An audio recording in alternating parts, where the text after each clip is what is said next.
I was working in Europe for an architect, Daniel Liebeskind, and we were doing some incredible cultural buildings.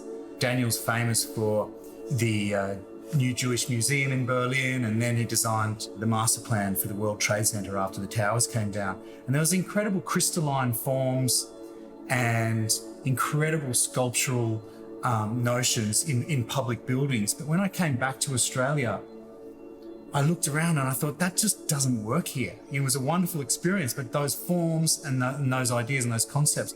And I immediately started looking at all of that mid-century work in California because I just thought it was so relevant to this climate.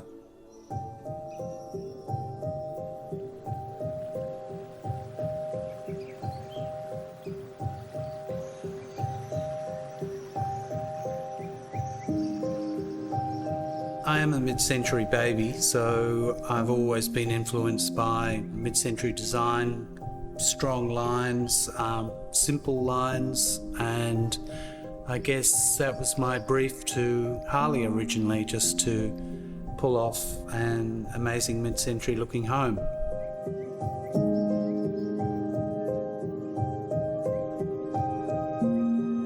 In history, we had an exodus from Europe because of the wars of amazing European architects to the United States. And they took some amazing contemporary ideas and they adapted them to the Californian climate. Now that climate is so relevant to this climate here on the Northern Rivers. So I love that idea that these European architects adapted their style to the climate, and that is still so relevant today. Hence the popularity of mid-century architecture, because it works so well. It's incredibly practical. It was born out of, the European sensibilities, the Industrial Revolution, where we could do large panels of glass. Previous to that, houses had incredibly small windows and were all built around the lack of manufacturing processes.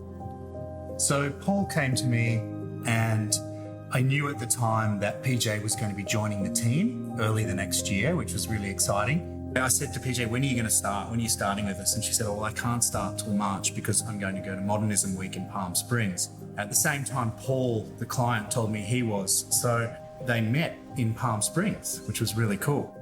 We were on one of the building tours. It was a tour of the Frey House. It's kind of perched up on this rocky escarpment.